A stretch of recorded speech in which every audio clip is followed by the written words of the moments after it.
So you said, okay, you want to talk about Tariq. Tariq. I say he's a black Sambo.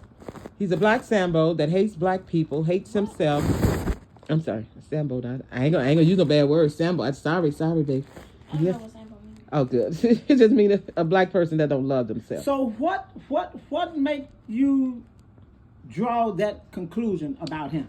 You know what? I've listened to him a few times, probably under 5 times, right? One show I was listening to, it's been like several years, so I can't recall everything word for word, of course. But the majority of that show, if not 100% of it, was talking about how bad black women are. They have kids and you know, they get on welfare. They're not trying to do this. They're not trying to do whatever. That's one of the things, right? That's one of the things that I extremely dislike about him. He's a detriment to the black family. He seems to talk to encourage black men to not date or be involved with black women. Now, secondly, his politics this last election. Excuse me. First of all, this man is being paid by the Republicans. You have rich Republicans like Elon Musk, like Peter Thiel from South Africa. These people literally pay people like Candace Owens. You've heard of her, right? Yes. He's another one. They actually pay them to talk against the black community because they obviously know the majority of black people vote Democrats. So their whole thing is to down any black politician, especially black Democrats in general, but especially black Democrats, to get them out of office. This man, and it's I mean, it hasn't come out totally, but there's several people that's aware of this, that's got their own podcast, that follows him, that knows that he's taking money from black people. Trust me, everything these people do. Kamala Harris, when she was talking about giving black men like $25,000 or more to start up their weed businesses, they'd been put in jail for it, whatever. So let them make some money off of it now. Another policy where she was going to give out $25,000 to homeowners or people trying to buy homes. Every single policy, they were against it, Lorraine. Every single policy. Okay, so now, well, you say you've been listening to him for several years. Well, I just came across him, I would say, fairly recent. Not for several years. Well, it was several years ago that I heard from him. Oh, that you heard from him. Yeah, well, yeah. I'm just hearing of him, you know, maybe in the past months. You know, he popped up on my thing. Mm-hmm. And what I'm hearing him talk about a lot is FBAs. I don't know your position on FBAs. Found it. That's, yeah, right. See, Your that's not even FBAs. smart. That's not even smart, really. So that's what I'm hearing. That's what I hear him talking about a lot. Foundational so Black that's not Americans. smart, so what's your opinion to FBA and his position on that? Let's understand the whole big picture of that, right? Foundational black people. Let's agree or disagree with that terminology. I can agree with the terminology in a certain sense, in terms of reparations. Okay? Yes, black people that were enslaved here, our ancestors, absolutely, we're the ones that should be getting reparations from this country.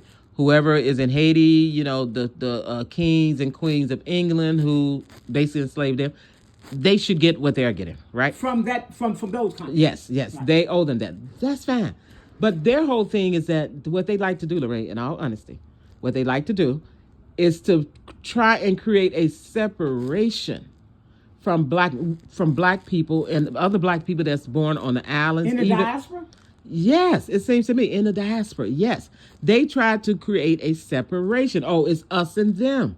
Even when it comes to the motherland, Africa, they still try to create a separation. Delineation. Yes. And think about that. This is the country, unfortunately for us black people, the most powerful country in the world. They set the standards. They're going to set the standards about who's going to be up in the world, basically, who's going to be down in the world. Obviously, you know, China's giving them a run for it now, which is good. But this is what they set. They set the standards for this, right? Why would we assume or think that we have to assume the whole? It's not a burden to be black, obviously. It's a blessing. But I mean, the burden that they have put up on us because we are black. How can we sit here and act like this is not a community, a group thing. We are black. We are just like those Africans. Obviously, the culture is different. We had a different experience. But in terms of how the world view us, we have no room to separate from any black people. Because we have found out, even in this last election, that we can't depend on any other so-called POC, people of color. We only got ourselves. But I don't think, just with, just from what I'm hearing, from, let's just say, non-FBAs, they are the ones who are separating themselves from us.